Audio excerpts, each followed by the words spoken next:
ലോക മനുഷ്യർക്ക് ഇല്ലാത്ത ഒരു വലിയ പ്രത്യേകതയാണ്, ഒരു വിശേഷതയാണ് സമാധാനത്തിന്റെ ദൈവം നമ്മോട് കൂടെ ഉണ്ട് എന്നുള്ളത്.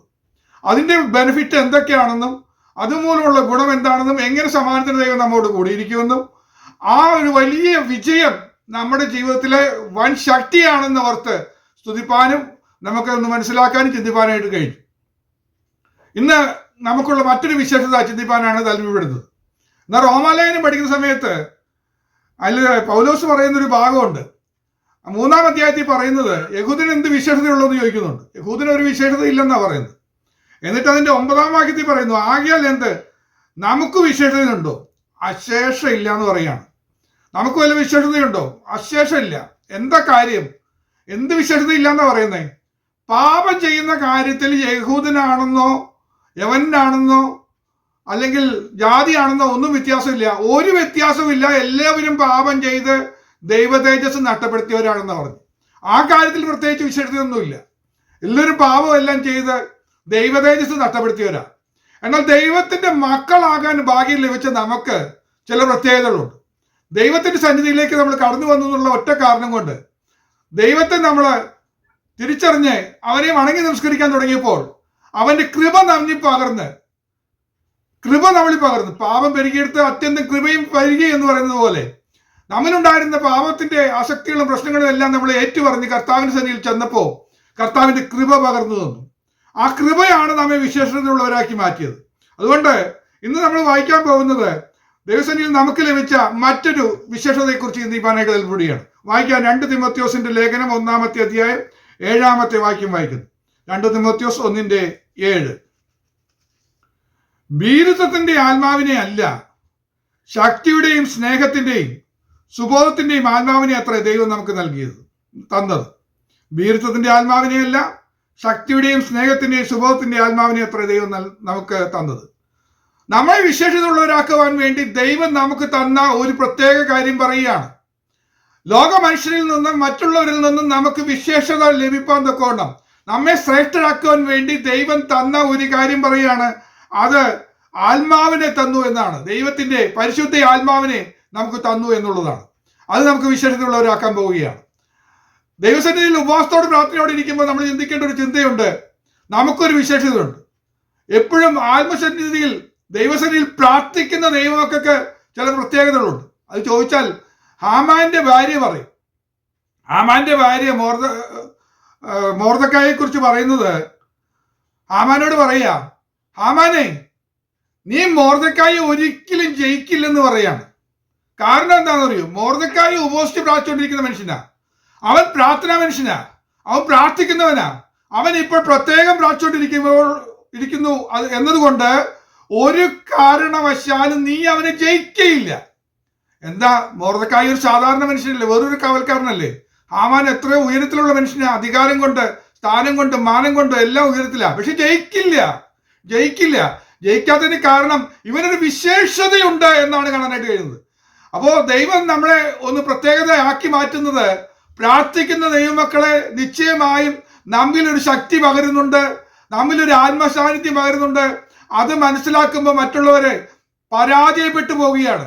എത്ര വലിയ ശത്രുവാണെങ്കിലും, ഹാമാൻ എത്ര കേമനാണെങ്കിലും, പ്രാർത്ഥിക്കുന്ന ദൈവമക്കളുടെ മേൽ ദൈവശക്തി പകരപ്പെട്ടു കഴിഞ്ഞാൽ അവനെ ഒരിക്കലും ജയിക്കില്ല.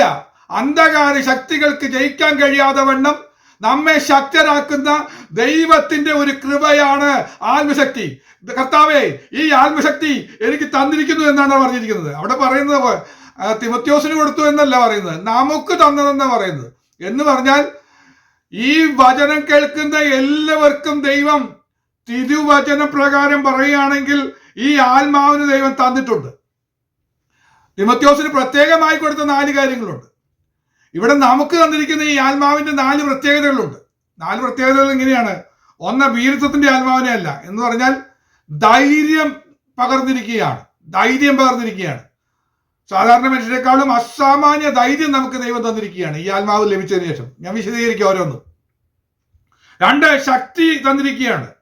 ശക്തിയുടെ ആത്മാവിനെയാണ് തന്നിരിക്കുന്നത്. 3, സ്നേഹത്തിന്റെ ആത്മാവിനെയാണ് തന്നിരിക്കുന്നത്. 4, സുബോധത്തിന്റെ ആത്മാവിനെയാണ് തന്നിരിക്കുന്നത്. അങ്ങനെ 4 വിധ ശക്തി പകർന്നിരിക്കുന്ന ഒരു ആത്മധൈര്യം, ഒരു ആത്മശക്തി അത് നമുക്ക് തന്നിരിക്കുകയാണ്. ഈ ആത്മശക്തിയോടെ വ്യാപരിക്കുന്ന 4 കാര്യങ്ങൾ: ധൈര്യം, ശക്തി, സ്നേഹം, സുബോധം. ഈ 4 കാര്യങ്ങൾ വ്യാപരിക്കുകയാണ്. ഇത് നമുക്ക് എല്ലാവർക്കും ഉണ്ട്. എന്നാൽ ചില വ്യക്തികൾക്ക് പ്രത്യേകമായി ലഭിക്കുന്ന ചില അനുഗ്രഹങ്ങളുണ്ട്, വിശേഷതകളുണ്ട്. അത് തിമോത്തിയോസിന്റെ കാര്യത്തെക്കുറിച്ച് ഒരു 4 കാര്യം പൗലോസ് അപ്പോസ്തലൻ ആ അധ്യായത്തിൽ ഓർമ്മപ്പെടുത്തുന്നുണ്ട്. തിമോത്തിയോസിന്റെ ജീവിതത്തിൽ കണ്ടെത്തിയ 4 സവിശേഷതകൾ അവിടെ പറയുന്നുണ്ട്. അതിലെ ഒന്നാമത്തത് 1-ാം അധ്യായത്തിന്റെ തന്നെ 2-ാം വാക്യം വായിക്കുമ്പോൾ കാണാനായിട്ട് കഴിയുന്നത്. 2-ാം വാക്യം വായിക്കുമ്പോൾ ഇങ്ങനെ കാണും: യേശു ക്രിസ്തുവിൽ നിന്ന് നിനക്ക് കൃപയും കനിവും സമാധാനവും ഉണ്ടാകും. തിമോത്തിയോസിനെ സംബന്ധിച്ചൊരു പ്രത്യേകത പറയുക, യേശു ക്രിസ്തുവിൽ നിന്ന് നിനക്ക് സ്പെഷ്യലായിട്ട് ഉണ്ടാകും, നിനക്കുണ്ടാകും. നമുക്ക് വിശ്വാസത്തോടെ ഏറ്റെടുക്കാൻ കഴിഞ്ഞാൽ തിമോത്തിയോസിന് മാത്രമല്ല നമുക്കും കൂടെ ലഭിക്കാൻ പോവുക. എത്ര പേർക്ക് ആവശ്യമുണ്ടെന്ന് അറിഞ്ഞുകൂടാ. ആവശ്യമുണ്ടെങ്കിൽ ആമേൻ പറഞ്ഞ് സ്തോത്രം പറഞ്ഞ് ദൈവസന്നിധിയിൽ ഒന്ന് ഏറ്റെടുത്താൽ നിശ്ചയമായും നമുക്ക് ലഭിക്കും കൃപ, കനിവ്, സമാധാനം. കൃപയും കനിവും സമാധാനം ഒരു പാക്കേജാ. അത് നിനക്കുണ്ടാകും. കാരണം നിനക്ക് വേണ്ടി പ്രാർത്ഥിക്കുന്നുണ്ട് ഞാൻ, നിനക്ക് വേണ്ടി ഞാൻ ജാഗരിക്കുന്നുണ്ട്. നിനക്ക് വേണ്ടി ജാഗരിക്കുന്ന പലരുമുണ്ട്. നിന്റെ അമ്മയുണ്ട്, വല്യമ്മച്ചിയുണ്ട്, പലരും നിനക്ക് വേണ്ടി ജാഗരിക്കുന്നുണ്ട്. അതുകൊണ്ട് തന്നെ ദൈവകൃപയിൽ നിലനിൽക്കുന്ന നിനക്ക് വേണ്ടി ദൈവത്തിന്റെ സന്നിധിയിൽ നിന്നുള്ള കൃപ, കനിവ്, സമാധാനം ലഭിക്കും. കർത്താവിന് കൃപ ലഭിച്ചാൽ ആ കൃപയുടെ അത്യന്ത ധനം ഒന്ന് പകരപ്പെട്ട് കഴിഞ്ഞാൽ നാം എന്തായാലും വിശേഷത്തുള്ളവരായി മാറും, സ്പെഷ്യലായി മാറും. ആ കൃപ നമ്മിലൊന്ന് വ്യാപരിച്ചാൽ അത് അനേകർക്ക് വിടുതലായി മാറും. അത് നമുക്കറിയാവുന്ന കാര്യമാണ്. കനിവ്, കരുണ, അത് പ്രധാനപ്പെട്ട ഒരു വിഷയമാണ്. അതിനെക്കുറിച്ച് ധാരാളം ഞാൻ പ്രസംഗിച്ചു കഴിഞ്ഞതാണ്. അതിനെക്കുറിച്ച് ഞാൻ വീണ്ടും ഓർമ്മപ്പെടുത്തുന്നില്ല. എങ്കിലും ഞാൻ ഒരു കാര്യം വേണമെങ്കിൽ ഒന്ന് ഓർമ്മപ്പെടുത്താം. ആ അധ്യായത്തിന്റെ അവസാന ഭാഗത്ത് വരുമ്പോൾ അവിടെ ഒനേസിഫോറസിനെ കുറിച്ച് പറയുന്നുണ്ട്. എന്താ പറയുന്നതെന്ന് അറിയൂ? പലപ്പോഴും എന്നെ തണുപ്പിച്ചവനായ ഒനേസിഫോറസിന്റെ കുടുംബത്തിന് കർത്താവ് കരുണ നൽകുമാറാകട്ടെ. പൗലോസ് അപ്പോസ്തലൻ പറയുകയാണ്, പൗലോസിനെ പലരും ഉപേക്ഷിച്ചു പോയി. ഇപ്പൊ കാരാഗ്രഹത്തിലായിരിക്കുന്ന സമയത്ത് ആ ഭാഗത്തേക്ക് തിരിഞ്ഞു നോക്കാതെ പലരും പോയി. അങ്ങനെ പോയ സമയത്ത് അന്വേഷിച്ച് കണ്ടുപിടിച്ച് അടുത്തു വന്ന ആശ്വാസം പകർന്ന ഒരു മനുഷ്യനാണ് ഒനേസിഫോറസ്. അപ്പൊ ഒനേസിഫോറസിനോട് പറയുകയാണ് കർത്താവ് കരുണ നൽകുമാറാകട്ടെ. അവിടെ പറയുന്ന അടുത്ത വാക്യം കൂടെ വായിക്കുമ്പോൾ നമ്മൾ ഒന്നും കൂടെ മനസ്സിലാക്കാനായിട്ട് കഴിയും. അടുത്ത 2 വാക്യം കൂടെ ഞാൻ വായിക്കുകയാണ്. അവൻ എൻ്റെ ചങ്ങലയെക്കുറിച്ച് ലജ്ജിക്കാതെ ഞാൻ റോമയിൽ എത്തിയ ഉടനെ താല്പര്യത്തോടെ എന്നെ തിരഞ്ഞു കണ്ടെത്തുകയും ചെയ്തു. ആ ദിവസത്തിൽ കർത്താവിന്റെ പക്കൽ കരുണ കണ്ടെത്തുവാൻ കർത്താവ് അങ്ങനെ സംഗതി വരുത്തട്ടെ. ഞാനത് വിശദമായി പഠിപ്പിച്ചിട്ടുള്ളത് കൊണ്ട്, ഓർമ്മപ്പെടുത്തിയിട്ടുള്ളത് കൊണ്ട് ഇന്ന് അതിനെക്കുറിച്ച് പറയുന്നില്ല. ഏറ്റവും അത്യാവശ്യമായ ഒരു സംഗതിയാണ് ദൈവത്തിന്റെ കരുണ. നാം മുടിഞ്ഞു പോകാതിരിക്കുന്ന അവിടുത്തെ ദയയാണ്. ആ കരുണയുണ്ടെങ്കിൽ ദൈവമേ എത്ര അനുഗ്രഹമാണ് ലഭിക്കുന്നത്. ധാരാളം നമ്മൾ ചിന്തിച്ചു കഴിഞ്ഞതാ. ഇവിടെ പറയാണ് കർത്താവിന്റെ പക്കൽ നിന്ന് ആ ദിവസത്തിൽ കരുണ കണ്ടെത്താൻ ഇടയാകും. എന്താ കൊണ്ടാണ് ലഭിക്കുന്നത്? ഒരു ദൈവഭക്തന് വേണ്ടി അവന്റെ ഹൃദയം ഒന്ന് തണുപ്പിച്ചു. അതുകൊണ്ട് ആ ഒരു ഒറ്റ കാരണം കൊണ്ട് കരുണ ലഭിക്കും. ദൈവമക്കളെ, ആത്മീക മണ്ഡലത്തിൽ നമ്മൾ ചിലരെ ഒന്ന് തണുപ്പിക്കുമ്പോൾ, ഒന്ന് ആശ്വസിപ്പിക്കുമ്പോൾ, അവരുടെ പ്രതിസന്ധികളിൽ അവർക്ക് വേണ്ടി ഒന്ന് പ്രാർത്ഥിക്കുമ്പോൾ, ഇന്ന് ചിലരുടെ വിഷയങ്ങൾ പറഞ്ഞ് പ്രാർത്ഥിച്ചവരോട് ഓർത്ത് ഞാൻ ദൈവത്തെ സ്തുതിക്കുക.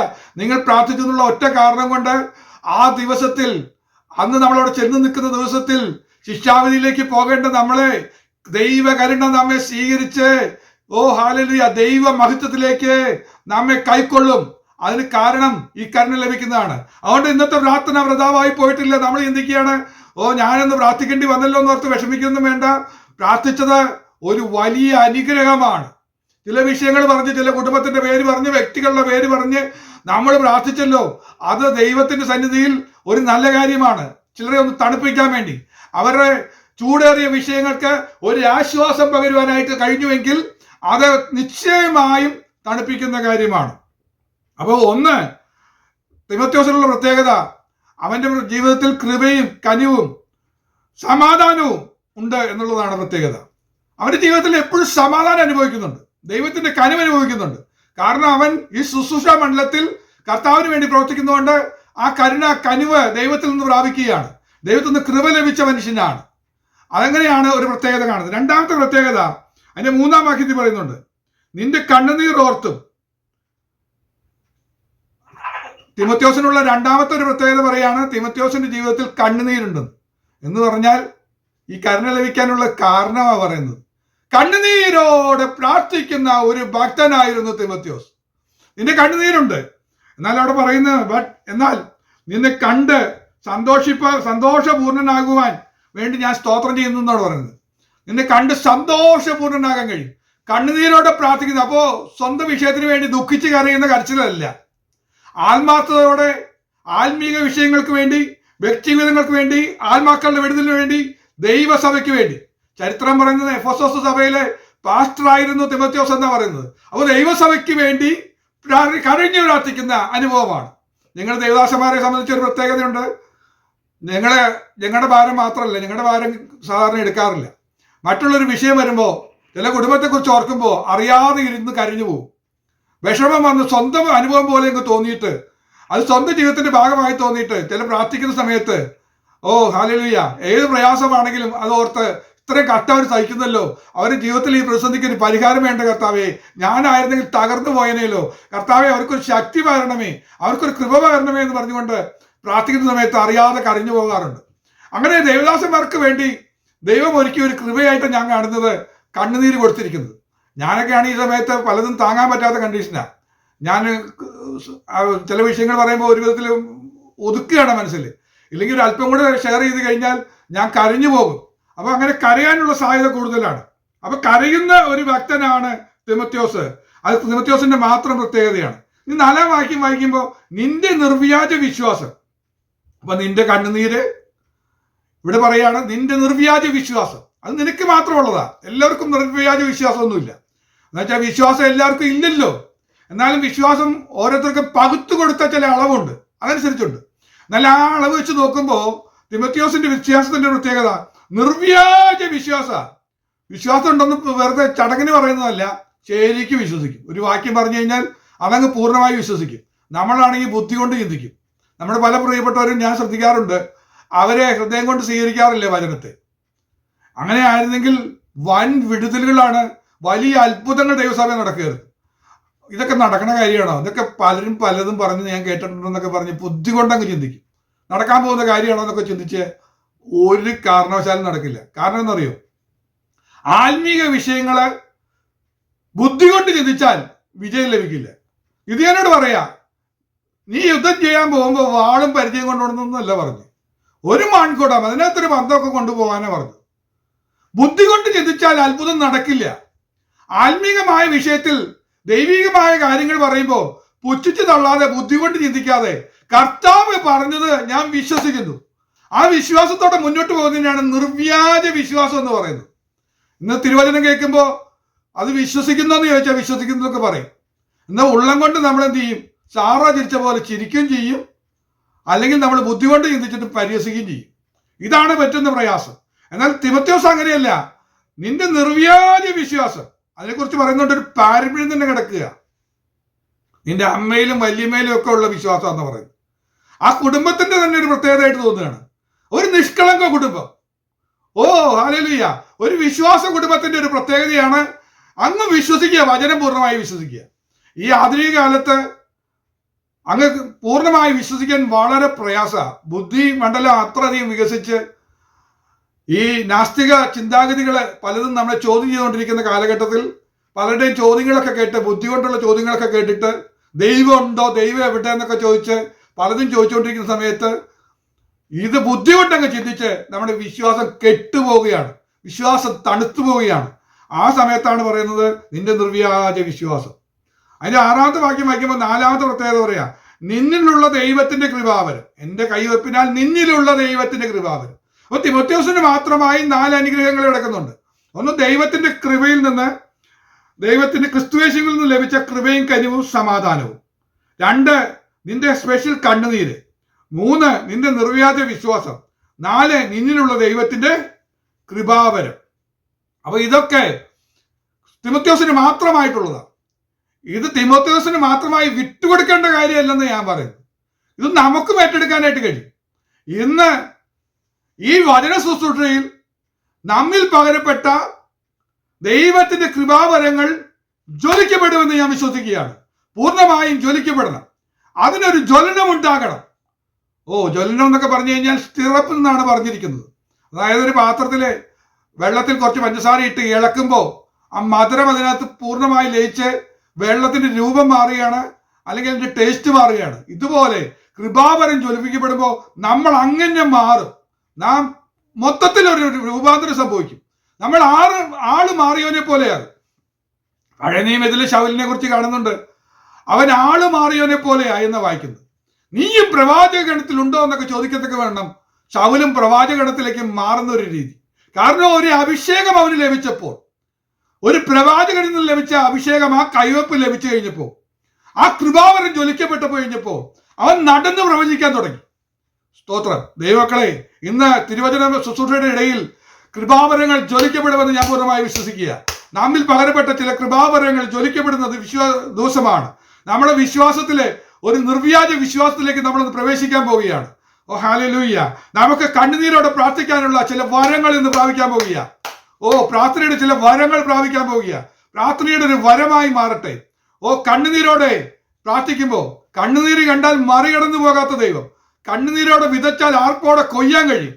പലപ്പോഴും നമ്മുടെ പ്രാർത്ഥനയ്ക്ക് റിസൾട്ട് ഇല്ലാതെ പോയതിന് കാരണം മനസ്സിലായോ? ഈ കണ്ണുനീരിന്റെ പ്രാർത്ഥനയ്ക്ക് ലഭിക്കുന്ന വലിയ അത്ഭുതങ്ങൾ അത് നമ്മി നിറവേർത്തക്കോണം കണ്ണുനീര് ലഭിക്കട്ടെ. എന്നോടൊരു ആന്റി വീട്ടിൽ ചെന്നപ്പോ പറഞ്ഞു, പാസ്റ്റർ കണ്ണുനീരിനെ കുറിച്ചൊക്കെ പ്രസംഗിച്ചല്ലോ, എനിക്കൊരു പ്രശ്നം ഉണ്ടെന്ന് പറഞ്ഞു. ഞാൻ ചോദിച്ചു, എന്താ പ്രശ്നം എന്ന് ചോദിച്ചു. പാസ്റ്ററെ, എനിക്ക് കണ്ണുനീര് വരില്ല. സൗരി പറഞ്ഞത് എങ്ങനെയാണ്, ആന്റി എന്നോട് പറഞ്ഞത് എങ്ങനെയാണ്, എനിക്ക് കരഞ്ഞ് പ്രാർത്ഥിക്കണം എന്നൊക്കെ ആഗ്രഹമുണ്ട്, ഉള്ളിലൊരു ഇഷ്ടമൊക്കെ തോന്നും, പക്ഷെ എനിക്ക് കരയാൻ പറ്റുന്നില്ല. ചിലർക്ക് അങ്ങനെയാ, ഉള്ളിൽ വിഷമം ഒതുക്കുന്ന ആൾക്കാരുണ്ട്. അത് ശാരീരികമായ ക്ലേശമായിരിക്കാം, അതുകൊണ്ടായിരിക്കും കരയാൻ പറ്റാത്തത്. എന്നാൽ ആത്മാവിന്റെ ഒരു കൃപ ലഭിച്ചു കഴിഞ്ഞാൽ ആർക്കും കരയാൻ പറ്റുമെന്ന് പറഞ്ഞു. പണ്ടൊരു സഹോദരി, ആ സഹോദരിയുടെ മോള് പറഞ്ഞു, ഞാൻ ഒന്നിനെ കുറിച്ചും കരയില്ല, എനിക്ക് കരയേണ്ട കാര്യമില്ല, എല്ലാ ശക്തിയോടെ ഞാൻ നിൽക്കുന്നൊക്കെ പറഞ്ഞു. അപ്പൊ അമ്മ പറഞ്ഞു, മോളെ നീ പറഞ്ഞതൊക്കെ ശരിയാ, നീ കരയില്ല, പക്ഷെ നീ പ്രസവവേദന വരുന്ന സമയത്ത് കരയാത്ത നീ കരയുന്നത് ഞാൻ കാണുന്നു പറഞ്ഞു. അപ്പോൾ ചില വിഷയങ്ങൾ വരുന്ന സമയത്ത്, കഠിനമേറിയ വേദന വരുന്ന സമയത്ത് കരയാത്തവരും കരയും. അങ്ങനെയല്ല, നമുക്ക് ദൈവകൃപയിൽ നിൽക്കുമ്പോൾ തന്നെ ഹൃദയഭാരത്തോടെ, ആത്മഭാരത്തോടെ നമ്മൾ പ്രാർത്ഥിക്കുമ്പോൾ ഹൃദയം തകർന്നൊന്ന് പ്രാർത്ഥിക്കാനായിട്ട് ഇന്ന് കൃപ ലഭിക്കാൻ പോകുക. ഇതുവരെ ലഭിക്കാത്ത ചിലർക്ക് ആ കൃപ ലഭിക്കട്ടെ എന്ന് ഞാൻ പ്രാർത്ഥിക്കുകയാണ്. ആ ദൈവകൃപയാണ് പ്രാർത്ഥിക്കാനായിട്ട് കഴിയുന്നത്. ഇനി നമ്മിലുള്ള 4 കാര്യങ്ങൾ പറഞ്ഞു കഴിഞ്ഞു. ധൈര്യം, ശക്തി, സ്നേഹം, സുബോധം. അത് മാത്രമല്ല, മറ്റൊരു വാക്യത്തിൽ കൂടെ ഞങ്ങളെ കൊണ്ടുപോകാൻ പോവുക. 1:14 വാക്യം വായിക്കുമ്പോൾ ഇവിടെ പറയുന്നുണ്ട്, ആ നല്ല ഉപനിധി നമ്മിൽ അധിവസിക്കുന്ന പരിശുദ്ധാത്മാവിനെ സൂക്ഷിച്ചു കൊള്ളുക. അപ്പൊ നമ്മിൽ ആത്മാവ് മാത്രമല്ല, മറ്റൊരു കാര്യം കൂടെ പറയുന്നുണ്ട്. ഉപനിധി, നല്ല ഒരു ഉപനിധി നമ്മിലുണ്ടെന്ന് പറയുന്നത്, അത് അധിവസിക്കുന്നുണ്ടെന്ന് പറഞ്ഞു. അപ്പൊ മറ്റുള്ളവരിൽ നിന്ന് നമ്മൾ വ്യത്യസ്തരാക്കാൻ വേണ്ടി ആത്മാവ് ഉണ്ട്, ആത്മശക്തിയുണ്ട്. അത് മാത്രമല്ല, നല്ല ഒരു ഉപനിധി നമ്മിൽ അധിവസിക്കുന്നുണ്ടെന്ന് പറയുന്നത്. അത് പരിശുദ്ധാത്മാവിനാൽ സൂക്ഷിച്ചു കൊള്ളുക. അത് നഷ്ടപ്പെടുത്തി കളയാതെ സൂക്ഷിക്കണം. അപ്പോൾ ഈ ആത്മാവിന്റെ ശക്തി നമ്മിൽ പകരപ്പെട്ടപ്പോൾ ആത്മാവിന്റെ ശക്തിയോടെ ഈ ഉപനിധിയും കൂടെ സൂക്ഷിക്കണം. ഈ ഉപനിധിയെ കുറിച്ച് പലരും പല രീതിയിൽ വ്യാഖ്യാനിക്കുകയും പ്രസംഗിക്കുകയൊക്കെ ചെയ്യാറുണ്ട്. ഞാൻ അതിനെക്കുറിച്ച് പറയാനായിട്ട് താല്പര്യപ്പെടുന്ന 2 കാര്യങ്ങൾ പറയാം. അതിന്റെ 12 മുതലുള്ള വാക്യങ്ങൾ വായിക്കുമ്പോൾ അതിൽ നിന്ന് ചെറിയൊരു വ്യത്യാസം നമുക്ക് കാര്യങ്ങൾ മനസ്സിലാക്കാനായിട്ട് കഴിയും. അത് നിമിത്തം തന്നെ ഞാൻ ഇതൊക്കെയും സഹിക്കുന്നു, എങ്കിലും ലജ്ജിക്കുന്നില്ല. ഇതെല്ലാം സഹിക്കുന്നതെന്ന് പറഞ്ഞേ, അത് നിമിത്തം തന്നെ ഇതെല്ലാം സഹിക്കുന്നു എന്ന് പറഞ്ഞു. എന്ന് പറഞ്ഞാൽ ഉപനിധി എന്ന് പറഞ്ഞു കഴിഞ്ഞാൽ ബൈ പ്രോഡക്റ്റ് ആയിട്ട് കിട്ടുന്ന ഒരു നിധിയുണ്ട്. നിധിയുടെ കൂടെ കിട്ടിയതാണ് ഉപനിധി. അപ്പൊ നിധി എന്താണെന്ന് ചോദിക്കേണ്ട കാര്യമുണ്ട്. ആദ്യം നിധി എന്താന്ന് പറയാ, അത് നിമിത്തം തന്നെ ഞാൻ ഇതൊക്കെ സഹിക്കുന്നു, എങ്കിലും ലഭിക്കുന്നില്ല. നിധി എന്താന്ന് ചോദിച്ചാൽ എല്ലാം സഹിക്കാൻ പറ്റുന്നു. പൗലോസിന് എല്ലാം സഹിക്കാൻ പറ്റുന്ന ഒരു കാര്യമുണ്ട്. അത് കാരണം എന്താണെന്ന് വെച്ചാൽ നിധിയാ. അതെന്താ നിധി എന്ന് ചോദിച്ചു കഴിഞ്ഞാൽ ഞാൻ ഇങ്ങനെ പറയും, ക്രിസ്തുവിന്റെ സ്നേഹമാണ് ലോകത്തിൽ ലഭിക്കാൻ പറ്റുന്ന ഏറ്റവും വലിയ നിധി. അതുകൊണ്ടാണ് പൗലോസ് പറഞ്ഞത്, ക്രിസ്തുവിന്റെ സ്നേഹത്തിൽ നിന്ന് എന്നെ വേർപിടിക്കാൻ ആർക്ക് കഴിയും?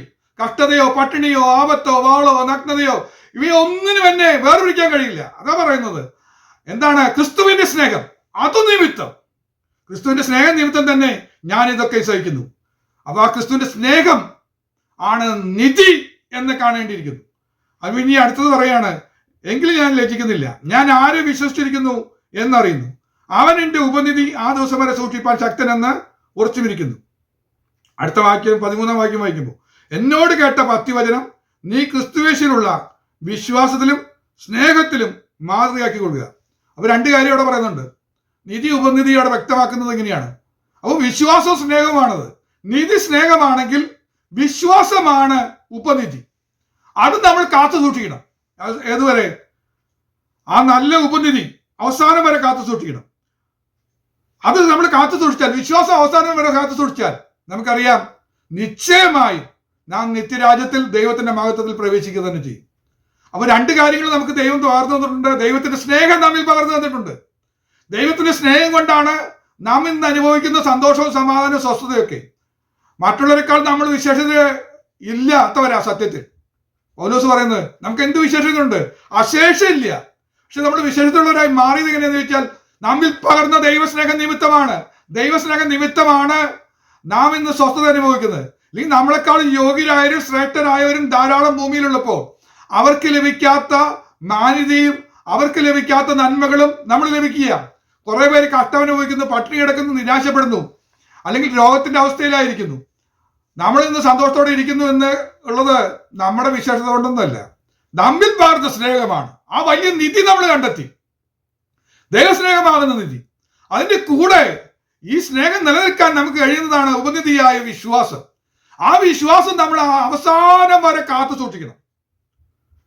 ആ നല്ല ഉപനിധി നമ്മിൽ അധിവസിക്കുന്ന പരിശുദ്ധാത്മാവിനാൽ സൂക്ഷിച്ചുകൊള്ളുക.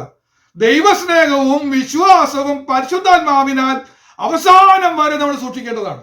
ഇത് സൂക്ഷിച്ചില്ലെങ്കിൽ നിശ്ചയമായും നമ്മൾ പരാജയപ്പെട്ടു പോകും. അത്ര സൂക്ഷിക്കണം. ഇത് ദൈവം നമുക്ക് പകർന്നു നൽകിയത്. അപ്പൊ നമുക്ക് പകർന്നു നൽകിയ ഈ നിധികളും ഉപനിധിയും കാത്തു സൂക്ഷിക്കാൻ കർത്താവ് നമുക്ക് ഒരു കാര്യം കൂടെ ചെയ്തു തന്നിട്ടുണ്ട്.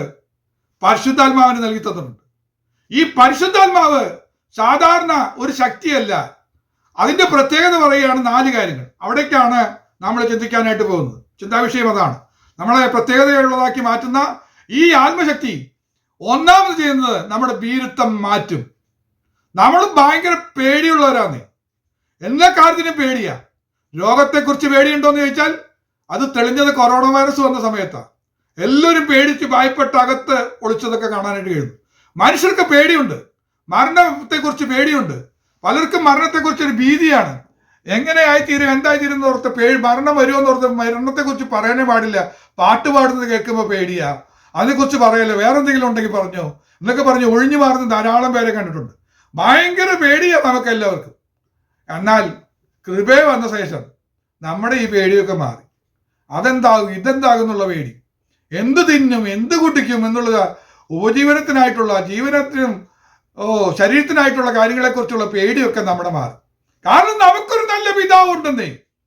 നമ്മുടെ ആവശ്യങ്ങൾ സ്തോത്രത്തോടു കൂടെ പറയുമ്പോൾ തന്നെ അതിന് മുന്നേ അറിയുന്ന ദൈവം, നമുക്ക് വേണ്ടി സകലവും നൽകിത്തരുന്ന ദൈവം, ദോഷമല്ലാത്തത് എല്ലാം ദൈവം നല്ല ദാനങ്ങളായി ദൈവം നമുക്ക് ദാനമായി തരുന്നതുകൊണ്ട് നമുക്കറിയാം അത്തരം പേടികളൊക്കെ നമുക്ക് മാറി. എന്നാൽ ഈ ആത്മശക്തി വന്ന് പേടി മാറ്റുന്ന ഒരു കാര്യത്തെക്കുറിച്ച് ഒരല്പം ഗൗരവമായിട്ട് നമുക്ക് ചിന്തിക്കാനായിട്ട് പോവുകയാണ്. നമുക്കറിയാം മോശയെ കുറിച്ച് ധാരാളം അറിയാം. മോശ മിസ്രൈം വിട്ട് ഓടിപ്പോയി. ഇപ്പോ ഇത്രോന്റെ ആളുകളെ മേയിച്ചുകൊണ്ടിരിക്കുക. ഇപ്പൊ ഇടയനായിട്ട് നടക്കുക. നല്ല ശക്തിമാനായ നല്ല പട്ടാളക്കാരനായിരുന്ന മനുഷ്യനാ. എന്നാ ധൈര്യം അറിയോ? ഒരു മിസ്രൈമിനൊക്കെ അടിച്ച് കൊന്ന് കുഴിച്ചു മൂടാൻ ധൈര്യമാണ്. ഒരു പേടിയില്ലായിരുന്നു. എന്നാൽ കൊഴിച്ചു മൂടി കഴിഞ്ഞപ്പോ രാജകൽപ്പനയും സിംഹാസനത്തിന്റെ അധികാരത്തെയും കുറിച്ച് പേടിച്ചപ്പോ അവിടെ നിന്ന് ഓടിപ്പോയി. ഒരു പേടി അവിടെ നിന്ന് കയറി. ഒരു മിസ്രൈമിന്റെ പേടി കയറി. ചെയ്ത ഒരു പാപത്തിന്റെ ഫലമായി അല്ലെങ്കിൽ തെറ്റായ ഒരു കാര്യത്തിന്റെ ഫലമായി അത് അതിന്റെ കൂടെ വന്ന് കയറിയ ഒരു സാത്താന്യ പോരാട്ടം തന്നെ പേടിപ്പെടുത്താൻ തുടങ്ങി. എന്നാൽ ഒരു ദിവസം ഒരു സംഭവം ഉണ്ടായി. എന്താ സംഭവം? ആടിനെ വെച്ചുകൊണ്ടിരിക്കുന്ന സമയത്ത് മുൾപ്പടർപ്പ് നിന്ന് കത്തി. ആ കത്തിയ അഗ്നിജാലയുടെ അടുത്ത് ചെന്നപ്പോൾ ആ അഗ്നിജാലയിൽ ദൈവം പ്രത്യക്ഷപ്പെട്ട് അവരെ ഒന്ന് മാറ്റിയെടുക്കാൻ തീരുമാനിച്ചു. അവനിലേക്ക്, മോശയിലേക്ക് സാധാരണ മനുഷ്യനെ അസാധാരണ മനുഷ്യനാക്കുന്ന ആത്മശക്തി അവനിലേക്ക് പകരുവാൻ ദൈവം തീരുമാനിച്ചു. ആ സ്വർഗീയ അഗ്നിയിൽ നിന്ന് പകരപ്പെട്ട ഒരു അഭിഷേകം, ആ അഭിഷേകം വ്യാപരിച്ചപ്പോൾ അവന്റെ വീരത്വം മാറ്റാൻ വേണ്ടി കർത്താവ് ചെയ്ത ഒരു കാര്യം ഇവിടെ വായിക്കാൻ പോവുകയാണ്. പുറപ്പാട് പുസ്തകം 4-ാമത്തെ അധ്യായം അതിന്റെ 3-4 വാക്യങ്ങൾ. പുറപ്പാട് പുസ്തകം 4-ാമത്തെ അധ്യായം 3-4 വാക്യം. അത് നിലത്തിടുക എന്ന് കൽപ്പിച്ചു. അവൻ നിലത്തിട്ടു, അത് സർപ്പമായി തീർന്നു. മോശ അതിനെ കണ്ട് ഓടിപ്പോയി, പേടിച്ചുപോയി. കൂടെ കൊണ്ടു നടന്നിരുന്ന വടി കർത്താവ് പറഞ്ഞു, ഒന്ന് നിലത്തിട്ട്, നിനക്കൊരു കാര്യം ഇപ്പൊ വെളിപ്പെടുത്തി തരാം. എന്താ കാര്യം എന്നറിയോ?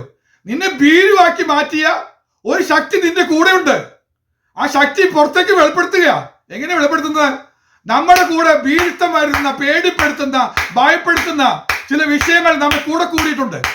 അത് എവിടുന്നോ കൂടിയതാ, മിസ്രൈമിൽ നിന്ന് കൂടിയതാ, അല്ലെങ്കിൽ രക്ഷിക്കപ്പെടുന്നതിന് മുമ്പേ കൂടിയതാ. അത് ഇന്ന് പുറത്തു വരാൻ പോകുക. ഒന്ന് നിലത്തിട്ടെ, വിട്ടുകളഞ്ഞേ, എനിക്ക് ആത്മശക്തി മതിയെന്ന് പറഞ്ഞ് കൈ മുറുകെ പിടിച്ചിരിക്കുന്ന ഭയപ്പെടുന്ന വിഷയത്തെ ഒന്ന് നിലത്തിട്ടെ. സ്തോത്രം. അത് നിലത്തിട്ടപ്പോ സർപ്പമായി തീർന്നു.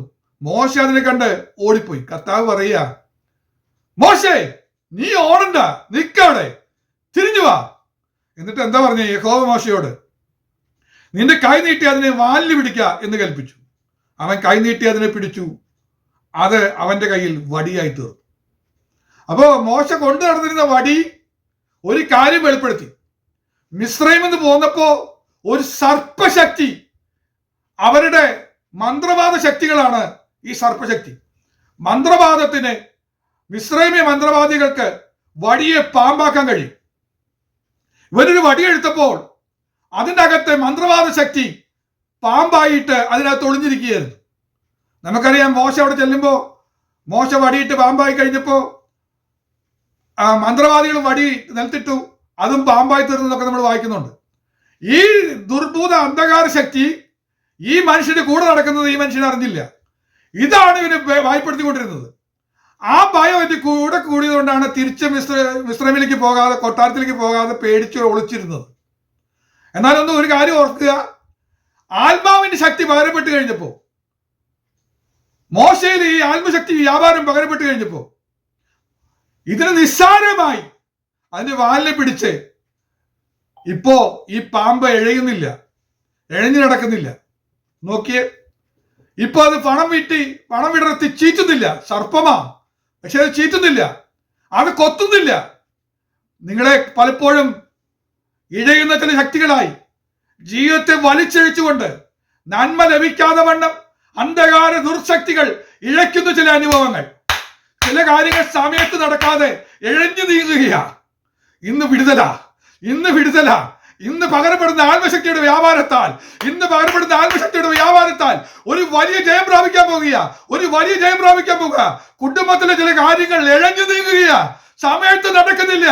ഈ ഇഴകുന്ന ശക്തി വെളിപ്പെടുകയാ. ഈ സർപ്പശക്തിയെ യേശുവിന്റെ നാമത്തിൽ ശാസിക്കുകയാണ്. അതിനെ നിർവീര്യമാക്കാൻ പോകുക. അത് ഒന്നുമില്ലാതെയാക്കി നിന്നിലേക്ക് ആ പേടി, ആ ഭയം എന്തായിത്തീരും, എങ്ങനെയായിത്തീരും, ഇതിന് പരിഹാരമില്ലേ, അയ്യോ എന്ന് നിലവിളിക്കുന്ന രാത്രിയുടെ അനുഭവങ്ങളിൽ നിന്ന് ഒരു വ്യത്യാസം തരുവാൻ കർത്താവ് നിന്നിലേക്ക് ഇന്ന് ധൈര്യത്തിന്റെ ശക്തി പകരുകയാണ്. ധൈര്യത്തിന്റെ ആത്മശക്തിയുടെ ഒരു വലിയ വ്യാപാരം നിന്റെ ഭയത്തെ നീക്കിക്കളഞ്ഞ് ശക്തി പകരുകയാണ്. ഹല്ലേലൂയ. അത് ഇനി എഴയില്ലെന്ന്, അത് നിന്നെ പേടിപ്പിക്കുകയില്ല. അത് പത്തി വിടർത്തി പലപ്പോഴും നിന്റെ നേരെ കൊത്താനാകിയെന്ന് നീ കണ്ട് പേടിച്ചോടുന്ന അനുഭവങ്ങൾ ഇനി നീ ഓടണ്ട. അവരുടെ അടുത്തേക്ക് ഓടി അവരോട് ഇവരോട് ചോദിച്ച് എന്തായിത്തീരും, ഇതിനൊരു പരിഹാരം ഉണ്ടോ എന്ന് ചോദിച്ച് ഓടുന്ന അനുഭവങ്ങളൊക്കെ ഇന്ന് യേശുവിന്റെ നാമത്താൽ മാറാൻ പോകുക. ഇന്ന് വെളിപ്പെടുന്ന വചനത്തിന്റെ വെളിപ്പാട് ആത്മശക്തിയുടെ അഗ്നിയിൽ, ആത്മശക്തിയുടെ ജ്വലനത്തിൽ, കൃപാവരണത്തിന്റെ ജ്വലനത്തിൽ ഒരു കൃപ ഏറ്റെടുക്കുകയാണ് ദൈവജനം. ഇന്ന് വിടുതലിന്റെ ദിവസമാണ്, ഇന്ന് ജയത്തിന്റെ ദിവസമാണ്, അഭിഷേകത്തിന്റെ ദിവസമാണ്. അത് വ്യാപരിക്കുമ്പോ ഇനി ഇഴയുന്ന അനുഭവങ്ങൾ വിട്ടുമാറും. യേശുവിന്റെ നാമത്താൽ ജയമെടുക്കട്ടെ,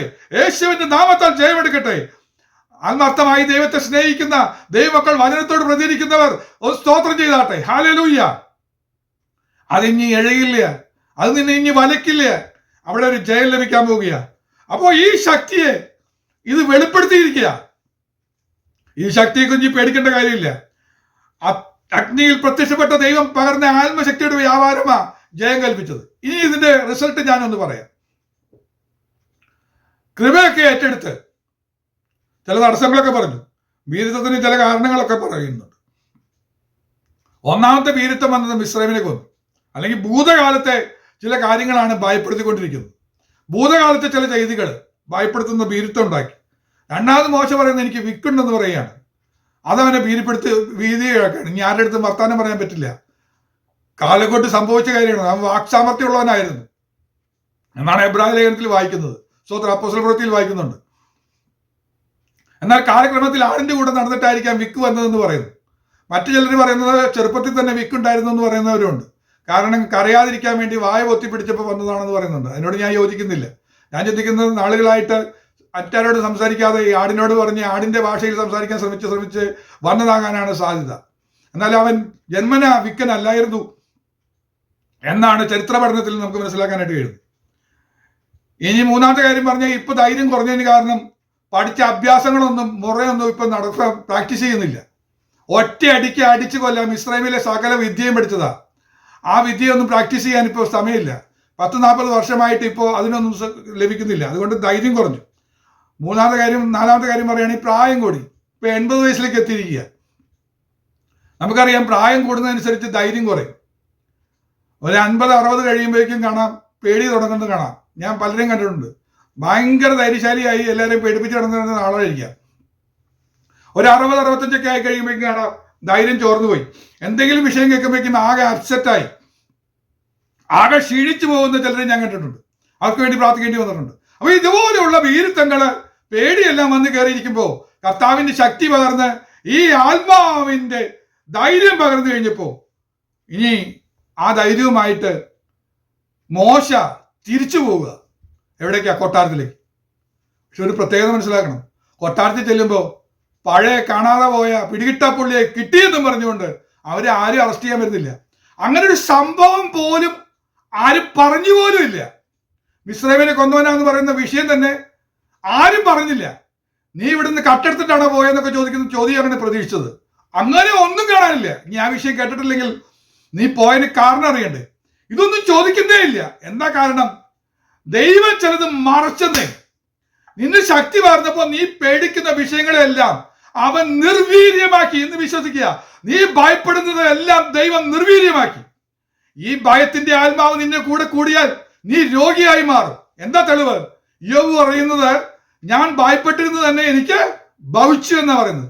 നീ പേടിച്ച് നടക്കുകയാണെങ്കിൽ ചിലത് നിനക്ക് ഭവിക്കും. എന്നാൽ ഇനി അത് സംഭവിക്കാതെ ജയം പ്രാപിപ്പാൻ ഇന്നത്തെ ശുശ്രൂഷയിൽ ഒരു കൃപ ഇവിടെ പകരപ്പെടുന്നുണ്ട്. ഞാൻ തുടക്കത്തിൽ പറഞ്ഞതുപോലെ ബുദ്ധി കൊണ്ട് ചിന്തിക്കാതെ ആത്മാവ് കൊണ്ട് ഹൃദയത്തിലേക്ക് ഏറ്റെടുക്കുക. നിർവ്യാജ വിശ്വാസമായി ഏറ്റെടുക്കുക. കർത്താവേ, ഇത് എന്നോടുള്ള ദൂതാണ്. എന്റെ ജീവിതത്തിൽ ഹല്ലേലൂയ, ഞാൻ ചിലത് സംശയിക്കുന്നുണ്ട്, ഞാൻ ചിലത് പേടിക്കുന്നുണ്ട്, എന്റെ തലമുറയെ കുറിച്ച് ഞാൻ പേടിക്കുന്നുണ്ട്. അവന്റെ കാര്യം ഇങ്ങനെയാകും, അത് അങ്ങനെയാകും എന്നൊക്കെ പറഞ്ഞ് പേടിക്കുന്ന നിന്റെ ചിന്തയൊന്ന് വിട്ടുകളഞ്ഞേ. നിന്റെ ഭാരം യഹോവയുടെ മേൽ ഇട്ടുകൊള്ളുക. അവൻ പുലർത്തും. കർത്താവ് ഏറ്റെടുത്തും. മോശയുടെ ഭീരുത്വം മുഴുവൻ എന്റെ കർത്താവ് ഏറ്റെടുത്ത് നിസ്സാരമായി മാറ്റിയിരിക്കുക. കർത്താവ് പറഞ്ഞു നിന്റെ വിക്കിന് നീ പേടിക്കണ്ട, ആഗ്രഹം കൂടെ ഉണ്ട്. നീ വിക്കി പറഞ്ഞാലും അതിന് വലിയ പവർ തരാൻ പോവുകയാണ്. നീ നിലത്ത് വടികൊണ്ട് നട്ടിച്ചാൽ മതി, വെള്ളം രക്തമായി മാറും, പേൻ വരും, തവള വരും. ഒന്ന് ഓർത്തു നോക്കിയേ. നിനക്ക് വിക്കാണെങ്കിലും നീ ഒന്ന് ആകാശത്ത് നോക്കി ഒന്ന് കൽപ്പിച്ചു നോക്ക്, കൽമഴ പെയ്യും. നിന്റെ വിക്ക് പറയുകയാണെങ്കിലും അതിനപ്പുറത്ത് വ്യാപരിക്കുന്ന ഒരു ദൈവശക്തി, ഒരു അധികാരം തരാൻ പോകുക. ആ അധികാരത്തിന്റെ ശക്തിയാണ് നിന്റെ നാവിൽ വരുന്നത്. അത് സോൾവ് ചെയ്തു. മിസ്രൈമിനെ കൊന്ന വിഷയം അവിടെ പുറത്തേക്ക് പോലും വരുന്നില്ല. ഇനി അഭ്യാസമൊന്നും പഠിക്കേണ്ട കാര്യമില്ല. കാരണം ഇത് ദൈവികമായ അഭ്യാസമാണ് നടക്കാൻ പോകുന്നത്. മന്ത്രവാദികൾ വടിയിട്ട് പാമ്പായാൽ നിന്റെ വടി അതിനെയെല്ലാം വിഴുങ്ങിക്കളയാൻ കഴിയുന്ന പ്രത്യേകതയാ. നീ മന്ത്രമൊന്നും ചൊല്ലണ്ട.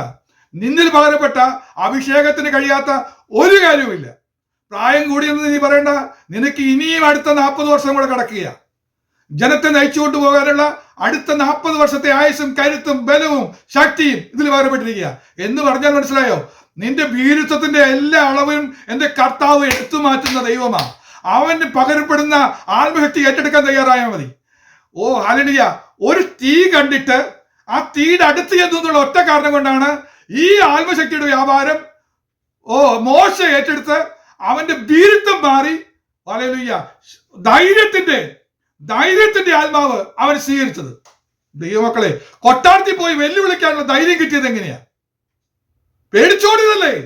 ഈ ധൈര്യം കിട്ടിയത് പകരപ്പെട്ട ആത്മാവാണെങ്കിൽ ദൈവമക്കളെ, നാം ഇന്ന് ഏറ്റെടുക്കണം. ഇന്ന് കാണുന്ന ആത്മാവിന്റെ ജ്വലനത്തിൽ ആ ദൈവശക്തിയുടെ വ്യാപാരം തിരിച്ചറിയുന്ന, ദൈവശബ്ദം കേൾക്കുന്നവരെ അതിനോട് അടുത്ത് ഒന്നൊന്ന് വന്നേ, ഈ വചനത്തോടൊന്ന് അടുത്തേ, ഈ വചനം ഒന്ന് സ്വീകരിച്ചേ, ഒന്ന് റിസീവ് ചെയ്തേ. ഇതിനോട് അടുത്തു വന്നാൽ ഈ വചനം നിങ്ങളെ ശക്തീകരിക്കുക തന്നെ ചെയ്യും, ധൈര്യം പകരും. ഓ ഹല്ലേലൂയ. ഇനിയും ഞാൻ പറയാം, ആത്മശക്തിയിൽ വ്യാപരിക്കുന്ന 2-3 തെളിവും കൂടെ വേണമെങ്കിൽ പറയാം. പത്രോസ് ഭീരുവായിരുന്നേ. കർത്താവിനെ ക്രൂശിക്കാൻ പടയാളികൾ പിടിച്ചു കഴിഞ്ഞപ്പോ ആദ്യമൊക്കെ വാളും കൊണ്ടൊക്കെ നിന്ന മനുഷ്യനാ. പക്ഷെ കാര്യം കൈവിട്ടു പോകുന്നു തോന്നിയപ്പോ പേടി കയറി, ഭയപ്പെട്ട് അവൻ ഒളിച്ചോടി. എന്നിട്ട് ഒളിച്ചിരിക്കുക, കൂട്ടത്തിൽ കൂടി ഞാൻ ശിഷ്യനല്ല എന്നുള്ള ഒരു ഭാവത്തിൽ ആരും അറിയരുതെന്നൊക്കെ പറഞ്ഞ് ഒളിച്ചിരിക്കുക. തിരിച്ചറിഞ്ഞു പിടിക്കപ്പെടുന്നു തോന്നിയപ്പോ തള്ളി പറഞ്ഞു. ഓടിപ്പോകുന്ന, തള്ളി പറയുന്ന ഒരു മനുഷ്യനാണ്. എന്നാൽ കർത്താവിന്റെ ഉയർപ്പിന് ശേഷം കർത്താവ് പറഞ്ഞനുസരിച്ച് ആ വചനം വിശ്വസിച്ച് യെരുശലേം വിട്ടു പോകാതെ മാളിക മുറിയിൽ കയറിയിരുന്ന ഒരു മനുഷ്യനെ കാണാം. മാളിക മുറിയിൽ കയറിയിരുന്ന 10 ദിവസത്തെ പ്രാർത്ഥന പങ്കെടുത്തപ്പോ ഞാൻ ചിന്തിക്കുന്നത് 10 ദിവസത്തെ ഉപവാസ പ്രാർത്ഥന. ആ ഉപവാസ പ്രാർത്ഥനയുടെ ഒടുക്കത്തിൽ ഒരു ആത്മാവിന്റെ വ്യാപാരം വന്ന് തന്നിലടിച്ചു. ഒരു ആത്മശക്തി തന്നിലേക്ക് വന്നടിച്ചു. അത് തീ പോലെയും കാറ്റ് പോലെയും അവിടെ വ്യാപരിച്ചു. അവിടെ ഒന്നും കൂടെ പറയുന്നുണ്ട്, പിളർന്നിരിക്കുന്ന അഗ്നിനാവായി. ഒന്ന് ഓർത്തു നോക്കി, നമ്മുടെ ശക്തി ഓർത്തുന്നത് വേറൊന്നുമല്ല. ഈ പിളർന്നിരിക്കുന്ന നാവ് വേറൊന്നുമില്ല, സർപ്പത്തിന് മാത്രമുള്ളതാണ് ഈ പിളർന്നിരിക്കുന്ന നാവ്. സ്പ്ലിറ്റഡ് ടങ് കാണുന്നത് ഈ സൈറ്റാനിക് പവറിനാണ്, അല്ലെങ്കിൽ പാമ്പിനുള്ളതാണ്. അപ്പോൾ അവിടെ പറയാ, അതിന്റെ ബലം കെടുത്തുന്ന ഒരു ആത്മവ്യാപാരമാണ് വരുന്നത്. നമ്മിൽ ഭീരുത്വം കൊണ്ടുവരുന്നത് വേറെ ആരുമല്ല, പൈശാചിക ശക്തികളാണ്. അതിന്മേലുള്ള ജയമാണ് ആത്മാവിന്റെ വ്യാപാരം. അതുകൊണ്ടാണ് നമ്മൾ ധൈര്യശാലികളായി മാറുന്നത്. പിന്നീട് നമ്മൾ കാണുന്നത്, സ്തോത്രം, പത്രോസ് എഴുന്നേറ്റ് നിന്ന് പ്രസംഗിക്കും, നിങ്ങൾ ക്രൂശിക്കപ്പെട്ട ക്രിസ്തുവിനെ എന്നൊക്കെ പറഞ്ഞങ്ങ് പ്രസംഗിക്കുന്ന പ്രസംഗത്തിലെ ധൈര്യം കാണാം.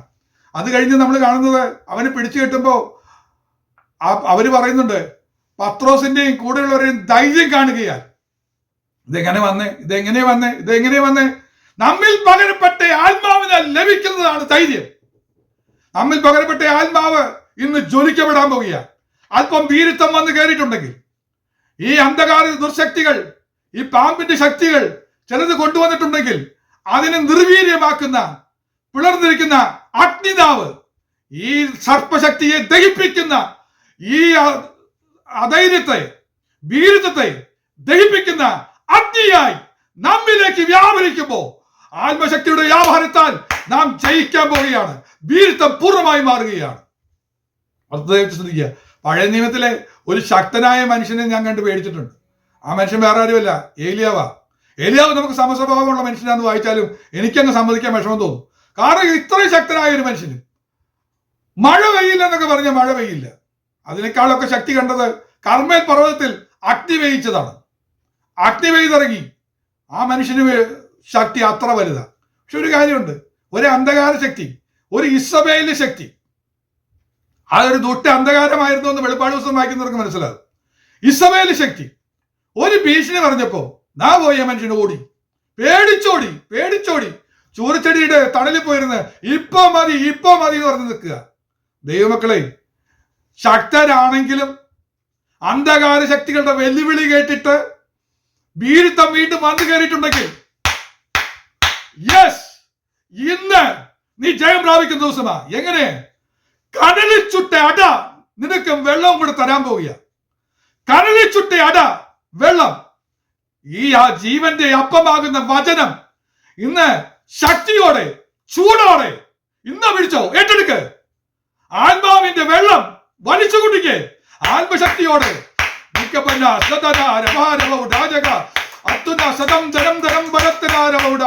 യേശുവിന്റെ നാമത്താൽ അധികാരത്തിന്റെ ശക്തി, ഹല്ലേലൂയ, വീരുത്വം മാറ്റിക്കളയുന്ന ധൈര്യത്തിന്റെ ആത്മാവിന്റെ ശക്തി വീണ്ടും ലഭിപ്പാൻ ഈ അടയൊന്ന് ഏറ്റെടുക്കട്ടെ. ചൂടുള്ള ചൂടുള്ള കടലിൽ ചുട്ടേട ഇന്ന് ചൂടാക്കി തരികയാണ്. ആത്മാവിന്റെ വ്യാപാരത്തിൽ കൃപാവരം ഒന്ന് ജ്വലിക്കപ്പെട്ടപ്പോ, കൃപാവരം വചനത്തിന്റെ വെളിപ്പാടൊന്ന് ജ്വലിക്കപ്പെട്ടപ്പോൾ അതൊന്ന് ഏറ്റെടുത്തത് ഭക്ഷിച്ചേ ഇസ്രായേലി ശക്തി ഇനി തൊടില്ല. ഇതിന്റെ പ്രത്യേകത ഞാൻ പറയുന്നത്, നീ ഭയപ്പെട്ടത് നിനക്ക് ഭവിക്കില്ല. എങ്ങനെയാ? ഈ ആത്മശക്തി ഏറ്റെടുത്താൽ. ഈ ആത്മശക്തി ഏറ്റെടുത്തില്ലെങ്കിൽ നീ പേടിച്ചു തന്നെ നിനക്ക് ഭവിക്കും. നമ്മുടെ ജീവിതം തകർന്നു പോകും. ശേഷം മനുഷ്യനെ പോലെയാകും. ഒരു വ്യത്യാസമില്ല. എന്നാൽ നമ്മൾ തകർന്നു പോകാതെ ശേഷം മനുഷ്യനെ പോലെ ആകാതിരിക്കണമെങ്കിൽ ഈ ആത്മാവിന്റെ ഇരട്ടി ബലം, ആ ശക്തി ഒന്ന് ഏറ്റെടുക്കണം. ഒന്ന് സ്തോത്രം പറയാമോ? സ്തോത്രം. ഹല്ലേലൂയ, ഹല്ലേലൂയ, സ്തോത്രം. ഈ ആത്മശക്തിയുടെ വലിയ വ്യാപാരമാ നമ്മെ കരുത്തുള്ളവരാക്കി മാറ്റുന്നത്. ആ കരുത്ത് പിന്നെ നമുക്ക് കാണാനായിട്ട് കഴിയും. അത് ചോർന്നു പോയില്ല. പിന്നെ ഇന്ന് റിസീവ് ചെയ്താൽ, ഇന്ന് ഏറ്റെടുത്താൽ ആ കരുത്ത് പിന്നെ ചോർന്നു പോകില്ല. ആഹാബിന്റെ രഥത്തിന് മുന്നേ ഓടുന്നതും അവനോട് ഫേസ് ചെയ്യുന്നതിനോട് ഒരു വിഷമവും ഇല്ല. ഇസ്രായേലിന്റെ ശക്തിക്ക് തൊടാൻ കഴിഞ്ഞില്ല. ആത്മശക്തിയുടെ ഈ ധൈര്യം പകരുന്ന ആത്മശക്തി നമ്മിലേക്കൊന്ന് വ്യാപരിച്ചാൽ, വീരത്വം മാറ്റിക്കഴിഞ്ഞാൽ, ഞാൻ പറയട്ടെ, നാം പേടിച്ചതൊന്നും നമുക്ക് ഭവിക്കില്ല. അതിനെ ജയിക്കാൻ കഴിയുന്ന തിരുശക്തിയാണ് ഈ ആത്മാവിൽ നമ്മൾക്ക് പകർന്നു തന്നിരിക്കുന്നത്. ഓർത്ത് ദൈവത്തെ സ്തുതിക്കുകയാണ്. ഞാൻ അത്രയും പറഞ്ഞ് ഇവിടെ വിടുകയാണ്. രണ്ടാമത് അതിന് പറഞ്ഞിരിക്കുന്നത് ശക്തിയുടെ ആത്മാവ് എന്നാ പറഞ്ഞത്. ശക്തിയുടെ ആത്മാവ്. ഏലിയാവിന് ശക്തിയുടെ ആത്മാവിനെ പകർന്നു കഴിഞ്ഞാൽ ആ ശക്തിയുടെ വലിപ്പം ഒന്ന് ഞാൻ പറയും. രണ്ട് കാര്യങ്ങൾ, ഞാൻ ഞെട്ടിപ്പോയ രണ്ട് കാര്യങ്ങളുണ്ട്. ഒന്ന്, 7 കുതിര ഒരുമിച്ച് വലിക്കുന്ന ആഹാബിന്റെ റോയൽ ചാരിയറ്റ്, ആ രഥം, അതിന്റെ സ്പീഡ് അസാമാന്യ സ്പീഡാ.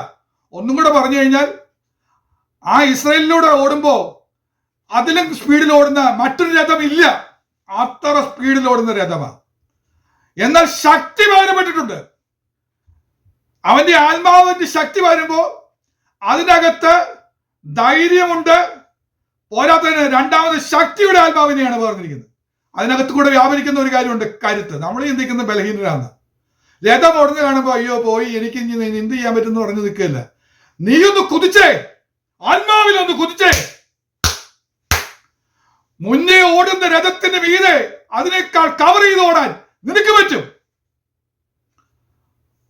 ഒരു മേഘം ഉയർന്നു പൊങ്ങിയിട്ടുണ്ട്. ഒരു കൈപ്പത്തിയോളമുള്ള ഒരു മേഘം പൊങ്ങിയിട്ടുണ്ട്. വൻമഴ ചൊരിയുന്ന ഒരു മേഘം നീ കണ്ടിട്ടുണ്ടെങ്കിൽ അത് നിന്നെ കീഴടക്കാതെ, ആ കാർമേഘം നിന്നെ മൂടി മറയ്ക്കുന്നതിന് മുമ്പ് നിനക്ക് പോകാൻ, നിനക്ക് രക്ഷപ്പെടാൻ നിന്നിലേക്ക് പകരപ്പെട്ട ഒരു ആത്മശക്തിയുണ്ട്. എത്ര പേർ വിശ്വസിക്കുന്നു? കർത്താവേ, എന്നിൽ പകരപ്പെട്ട ആത്മാവിന്റെ ശക്തിയാ. നീ എന്നിൽ തന്ന ആത്മാവിനെ എനിക്ക് തന്ന ആത്മാവിൽ, പരിശുദ്ധാത്മാവിന്റെ ശക്തിയിൽ ഒരു വലിയ ശക്തി ഉണ്ടെന്ന് ഞാൻ തിരിച്ചറിയുകയാണ്. അങ്ങനെയാണെങ്കിൽ ഈ കാർമേഘം കണ്ടിട്ട് ഞാൻ നിലവിളിക്കാൻ തയ്യാറല്ല. ഞാൻ ഓടാൻ പോകുക. രഥങ്ങൾക്ക് മുമ്പേ ഓടുന്ന ഏലിയാവിനെ കണ്ടാൽ ഞെട്ടിപ്പോവും. ഇത് എങ്ങനെ ഒരു മനുഷ്യന് കഴിയുമോ എന്ന് പറഞ്ഞാൽ, ഈ ശക്തി അളക്കുന്നത് കുതിരശക്തിയില്ല. എത്ര HP, എത്ര ഹോഴ്സ് പവർ ഉണ്ട് ഒരു മോട്ടോർ തിരിയുന്നത്. ശക്തിയുള്ള പല യന്ത്രങ്ങളും തിരിക്കുന്നത് മോട്ടറിന്റെ ശക്തിയാണ്. അത് അളക്കുന്നത് കുതിരശക്തിയില്ല. 1 HP, 2 HP, 3 HP എന്നൊക്കെ പറയുമ്പോൾ, ഇവിടെ ഏലിയാവ് ജയിച്ച ശക്തിയുടെ പേര് ഞാൻ ചിന്തിക്കുന്നത് 7 HP പവറിനെ പിടിച്ചെടുക്കാൻ കഴിഞ്ഞു. ഒരു 2 HP ഉള്ള മോട്ടോർ പോലും ആർക്കും പിടിച്ചു നിർത്താൻ പറ്റില്ല. അതിന്റെ കരുത്തിന്റെ മുന്നിൽ ആർക്കും നിൽക്കാൻ പറ്റില്ല. എന്നാൽ 7 HP, 7 ഹോഴ്സ് പവറിനെ തോൽപ്പിക്കുന്ന ശക്തിയാ പകരപ്പെട്ടിരിക്കുന്നത്. ഒരു അത്ഭുതം തന്നെ തോന്നുന്നു. ഒരു അസാധാരണ മനുഷ്യനായി പ്രവർത്തിക്കുന്നത് ഞാൻ കണ്ടത് കർമ്മയില്ല. ഒരു മനുഷ്യൻ ഒറ്റയ്ക്ക് നിന്ന് വിറക് കീറി അടക്കുക, അപ്പോഴേക്കും നമ്മൾ ക്ഷീണിച്ചു പോകും. അത് മാത്രമല്ല, ചുറ്റും വലിയൊരു തോട് തീർക്കുക. തോട് തീർത്ത് മലയുടെ താഴെ ഇറങ്ങിപ്പോയി വെള്ളം കോരിക്കൊണ്ടുവന്ന് ഒഴിച്ച് താഴെ ഇറങ്ങുമ്പോഴേക്കും അത് പറ്റിപ്പോവും. അപ്പൊ എത്രയോ കുതിർന്നതിന് ശേഷം വേണം വെള്ളം ഇറന്നറിയാൻ. തോട് നിറച്ച് വെള്ളം ഒഴിച്ചു. എന്നിട്ട് ഒരു കാളയെ കൊണ്ടുവന്ന് വെട്ടി നുറുക്കി കണ്ടമായി നുറുക്കി വെച്ചു. 1 കിലോ ഇറച്ചി വെട്ടുമ്പോഴേക്കും നമ്മൾ ക്ഷീണിക്കും. ആ മനുഷ്യരാ ഇത്രയും പ്രയാസപ്പെടുന്ന സമയത്താണ് ഏലിയാവ് ചെയ്യുന്നത്. ഒരു കാളയെ മുഴുവൻ ഒറ്റയ്ക്ക് വെട്ടിക്കൊന്ന് തോലുരിച്ച് അതിന് കണ്ണമാക്കി നുറുക്കി ഇതാ ഇവിടെ വെച്ചിരിക്കുക. എന്നാ ശക്തിയാന്ന് ഓർത്തേ. എന്നിട്ട് പ്രാർത്ഥിച്ച് തീയിറക്കി. അവിടെ കൊണ്ട് തീർന്നു. ദാ ബാലിന്റെ പ്രവാചകന്മാരെ കൊല്ലാൻ തീരുമാനിച്ചു. അവര് നിന്ന് കൊടുക്കുമോ? എന്റെ തല വെട്ടിക്കെന്ന് പറഞ്ഞ് നിന്ന് കൊടുക്കുമോ? ഇല്ല. അവര് ചെതറി ഓടുക.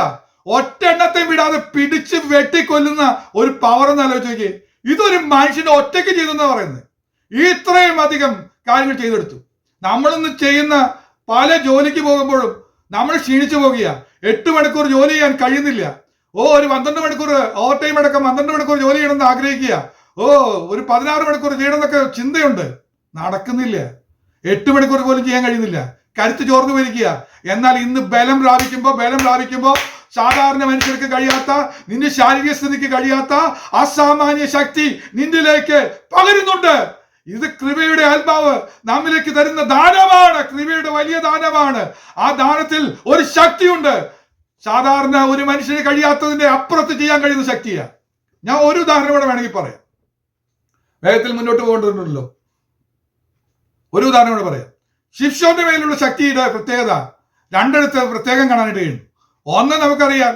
കുന്ന് 1, കുന്ന് 2, കുന്ന് 3 എന്ന് പറഞ്ഞ് പെലിസ്ത്യരെ ഒരു കഴുതയുടെ പച്ചത്താടിയിൽ എടുത്തു വെച്ച് വെട്ടിക്കൊന്ന് കുന്നുകൂട്ടിയിടുക. 1000ങ്ങളെ വെട്ടിക്കൊന്ന് കുന്നുകൂട്ടിയിടുക. എന്നിട്ട് അവൻ പറയുന്നുണ്ട്, ദാഹിച്ച് വെള്ളം കിട്ടാൻ വേണ്ടി കാത്തിരുന്നപ്പോൾ ലേഖിയിലൊരു കുഴി പിളിരുമാറാക്കി അവന് വെള്ളം കൊടുത്തത് നമ്മൾ വായിക്കുന്നുണ്ട്. ഒരു മനുഷ്യന് ഒറ്റയ്ക്ക് അങ്ങനെ സാധിക്കില്ല.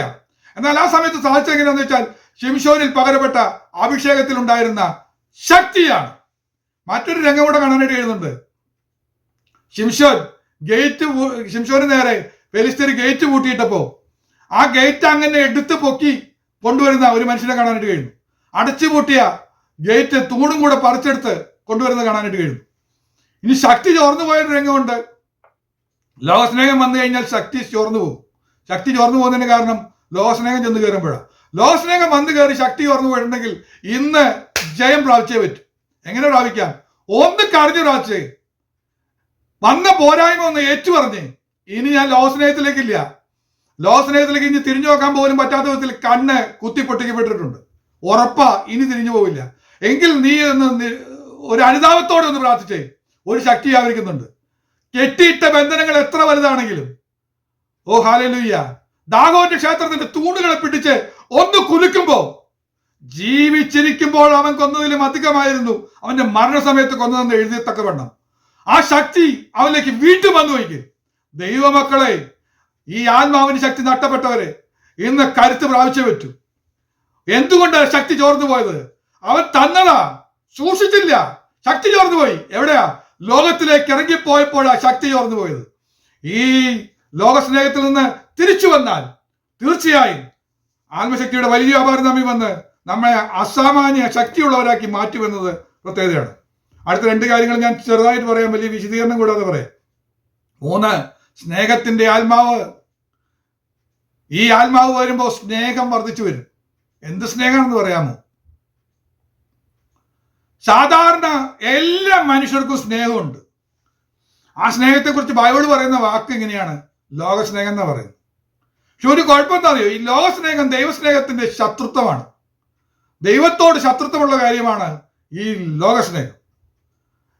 ശ്രദ്ധിക്കുക, ഈ ലോകസ്നേഹം നമ്മെ പിടിച്ചിട്ടുണ്ടെങ്കിൽ നമുക്ക് ദൈവസ്നേഹത്തിൽ നിൽക്കാൻ കഴിയില്ല. എന്നാൽ പകരപ്പെട്ട ആത്മാവ് സ്വീകരിച്ച ഒരു മനുഷ്യനെ ഞാൻ പരിചയപ്പെടുത്താം. എന്റെ പേര് പൗലോസാ. ഒരു ആത്മാവിന്റെ ശക്തി വ്യാപരിച്ച ഒരു മനുഷ്യനാ. അദ്ദേഹം പറയുന്നത്, ഈ അത്യന്ത ശക്തി എന്റെ മൺകൂടാരത്തിൽ നിക്ഷേപമായി പകരപ്പെട്ടത് ഞാൻ സ്വീകരിച്ചു വെച്ചിട്ടുണ്ട്. അത് കിട്ടിയപ്പോ ഒരു പ്രത്യേകത, സാധാരണ മനുഷ്യനേക്കാൾ അസാധാരണ മനുഷ്യനാക്കി മാറ്റി. അദ്ദേഹം പറയുന്നു, ക്രിസ്തുവിന്റെ സ്നേഹത്തിൽ നിന്ന് എന്നെ വേർതിരിക്കാൻ ആർക്ക് കഴിയും? ലോകസ്നേഹം മാടി വിളിച്ചാൽ പോലും അങ്ങോട്ട് തിരിഞ്ഞു നോക്കാതെ വണ്ണം ദൈവസ്നേഹത്തിൽ ഒട്ടിച്ചേർന്ന് വേരൂന്നി നിൽക്കുന്ന ഒരു മനുഷ്യൻ, പറിക്കാൻ പറ്റാത്ത വിധത്തിൽ ആഴത്തിലേക്ക്, സ്നേഹത്തിന്റെ ആഴത്തിലേക്ക് വേരൂന്നിയ ഒരു മനുഷ്യനായി മാറി. എന്തുകൊണ്ട്? അവനിൽ പകരപ്പെട്ട ഒരു അഭിഷേകമാണ്, അവനിൽ പകരപ്പെട്ട ഒരു ആത്മവ്യാപാരമാണ്, അവനിൽ പകരപ്പെട്ട ഒരു ആത്മവ്യാപാരം.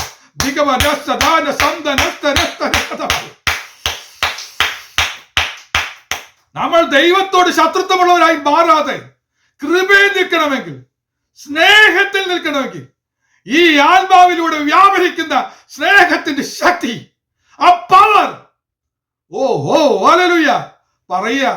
പൗലോസ് പറയുന്നത്, എന്നെ ഈ ദൈവസ്നേഹത്തിൽ നിന്ന് എന്തിനു വേർപിരിക്കാൻ കഴിയും? ഒരു ശക്തിക്കും പറ്റില്ല എന്ന് പറയുന്നത്. കഷ്ടതയോ പട്ടിണിയോ ആപത്തോ എന്ന് പറഞ്ഞാൽ ഇന്ന് നമ്മൾ നേരിടുന്ന ഒരു വിഷയത്തിനും വേർപിരിക്കാൻ കഴിയാതെ വണ്ണം ദൈവസ്നേഹത്തിൽ നിൽക്കാൻ കഴിയുന്നുവെങ്കിൽ നമ്മൾ ദൈവത്തെ സ്നേഹിക്കും. എന്തെങ്കിലുമൊക്കെ കിട്ടിയാൽ. എന്നാൽ പ്രാർത്ഥിച്ചിട്ട് മറുപടി കിട്ടുന്നില്ലെങ്കിൽ സ്നേഹിക്കോ? 3 വട്ടം പ്രാർത്ഥിച്ചിട്ട് മറുപടി കിട്ടിയില്ലെങ്കിൽ നമ്മൾ സ്നേഹിക്കോ? പൗലോസ് പറയുന്നത്, എന്റെ ദൈവത്തോടുള്ള സ്നേഹം വിട്ടുപോകുന്നില്ല. കാരണം എന്താ? എന്നിൽ പകരപ്പെട്ട ആത്മാവിലെ സ്നേഹം ഞാൻ ഇപ്പോഴും കാത്തു സൂക്ഷിക്കുക. ഒരു മനുഷ്യനെ കാത്തു സൂക്ഷിക്കാൻ പറ്റാത്ത ഒരു മനുഷ്യന്റെ പേരും കൂടെ പറഞ്ഞ് ഞാൻ ആ ഭാഗം വിടാം. മറ്റാരുമല്ല, ദേമാസ് ഈ ലോകത്തെ സ്നേഹിച്ചിട്ട് എന്നെ വിട്ടു പോയി എന്ന് പൗലോസ് പറയുന്നുണ്ട്. ദേമാസ് ലോക സ്നേഹം വന്ന് കീഴടക്കി ഇപ്പൊ വിട്ടുപോയി, കൃപയെന്ന് തന്നെ പോയി എന്നർത്ഥം. ഇത് പോകാതെ കൃപയെ തന്നെ നിൽക്കണോ? ഈ ആത്മാവിലൂടെ വ്യാപരിക്കുന്ന സ്നേഹത്തിന്റെ പവർ നമ്മൾ സ്വീകരിച്ചേ പറ്റൂ. ഞാൻ ലാസ്റ്റ് ഭാഗത്തേക്ക് കടക്കാൻ പോവുകയാണ്. 4ാമത്തെ കാര്യം കൂടെ പറഞ്ഞ് ഞാൻ ഇവിടെ നിർത്താം, സമയം തീർന്നു പോയല്ലോ. അത് സുബോധത്തിന്റെ ആത്മാവാണ്. നമ്മി പകരപ്പെട്ട ആത്മാവിന്റെ പ്രത്യേകത സുബോധം. സുബോധത്തിന്റെ ആത്മാവ് വന്നാൽ, ഉദാഹരണം നമുക്ക് പെട്ടെന്ന് മനസ്സിലാക്കാനായിട്ട് കഴിയുന്നത്, സുബോധം വന്നിട്ട് എന്ന് പറയുന്ന ഒരു ഭാഗമുണ്ടല്ലോ. ഏതാ? മുടിയനായ പുത്രൻ. നമ്മൾ പറയുന്ന മുടിയനായ പുത്രന്റെ കഥയിൽ, ആ ഉപമയിൽ യേശു പറഞ്ഞ ആ പിതാവിന്റെയും 2 മക്കളുടെയും കഥയിൽ, ആ ഉപമയിൽ അപ്പനെ വിട്ടുപോയ മകനെ പന്നിക്കൂട്ടത്തെ മേയ്ക്കാൻ നടന്ന മനുഷ്യൻ, അത്രയും അധപതിച്ചു പോയ ഒരു മനുഷ്യൻ, ഒരു ദിവസം അവനിൽ ഒരു ആത്മാവിന്റെ ശക്തി വ്യാപരിച്ചപ്പോൾ സുബോധം വന്നിട്ട് അവൻ പറയുന്ന കാര്യങ്ങളുണ്ട്. അവൻ അപ്പനെ ഓർത്തു. സുബോധം വന്നാൽ അപ്പനെ ഓർക്കും. നമ്മൾ അപ്പനെ മറന്ന ജീവിക്കുന്നത്. അപ്പനെ മറക്കുന്നത് കൊണ്ടാ എന്ത് തിന്നും എന്ത് കുടിക്കുന്ന ഓർത്ത് നമ്മൾ വ്യാകുലപ്പെടുന്നത്, നിരാശപ്പെടുന്നത്, ഭാരപ്പെടുന്നത്, വിചാരപ്പെടുന്നത് അപ്പനെ ഓർക്കാത്തത് കൊണ്ടാ.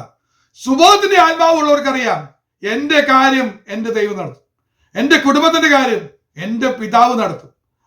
എന്റെ തലമുറയുടെ കാര്യം പിതാവ് എനിക്ക് തന്നതാ. ഈ കുഞ്ഞ്, ഈ മകൻ, ഈ മകൾ എന്റെ പിതാവ് എനിക്ക് തന്നതാ. ഞാൻ എന്തിനു വിചാരപ്പെടണം? എന്റെ അപ്പൻ നോക്കിക്കോളും, എന്റെ പിതാവ് നോക്കിക്കോളും. ഇത് അവന്റെ ദാനമാ, അവൻ നോക്കിക്കോളും. ഇത് നഷ്ടപ്പെടുന്നത് എപ്പോഴാ? സുബോധത്തിന്റെ ആത്മാവിന്റെ ശക്തി നഷ്ടപ്പെടുമ്പോഴാ. സുബോധത്തിന്റെ ആത്മാവ് വന്ന അപ്പനെ ഓർക്കും.